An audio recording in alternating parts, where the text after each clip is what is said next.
Hello everyone, welcome back. Just like to show you my latest silver edition.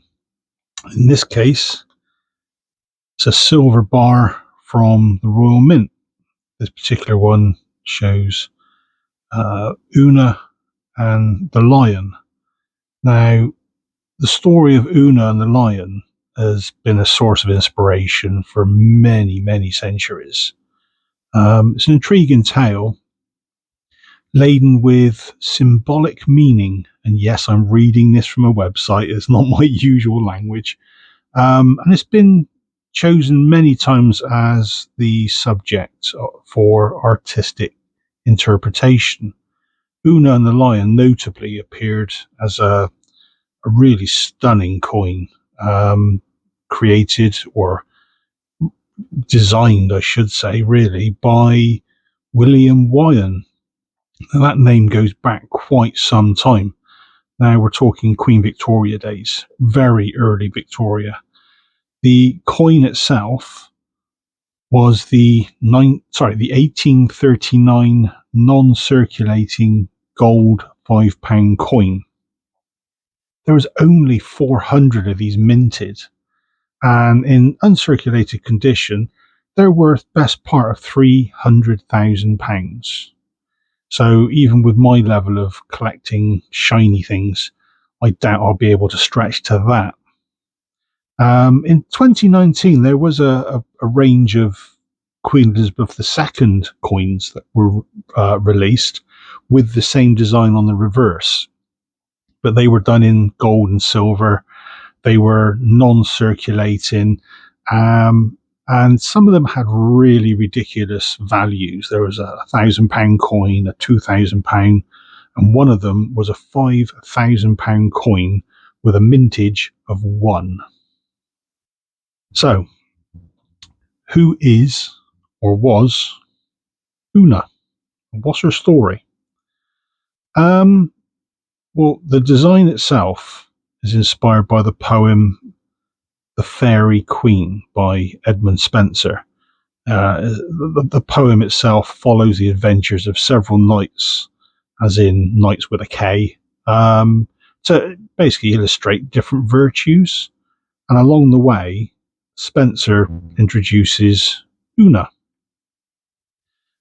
She was the daughter of a king and queen who were imprisoned by a dragon, as they always were back in them days. On her quest to free her parents, she comes across a lion. And the saying goes that the fable goes that Una's beauty and innocence becalmed the beast. So instead of devouring the princess, the lion becomes her champion. So, looking at what we see on screen, it explains why he's not looking overly hungry.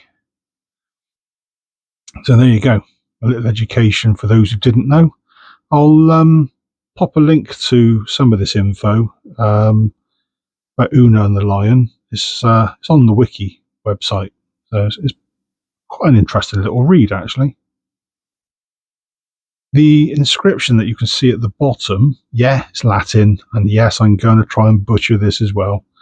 It reads, Dirige Deus Gracius Meos, which translates to, may God direct my steps.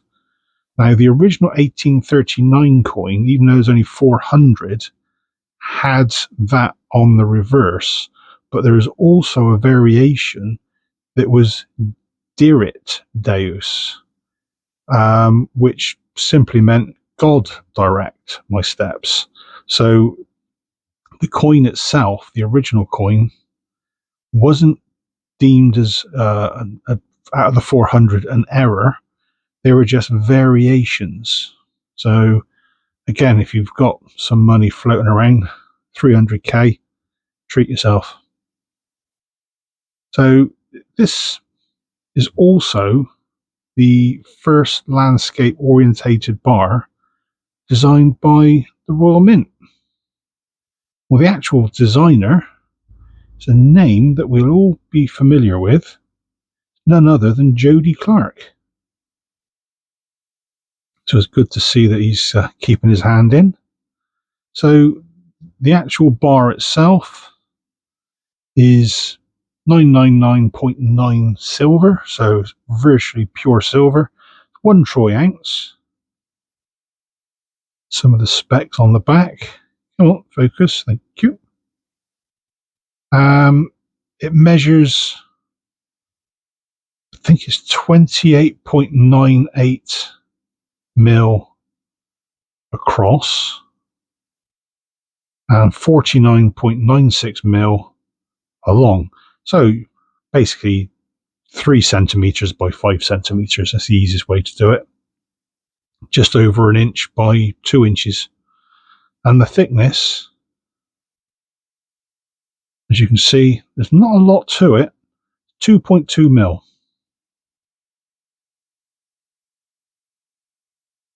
So there you have it. The latest addition to my silver collection. Very shiny. It's a nice design. I quite like it. So there you go. Una and the lion. Cheers all.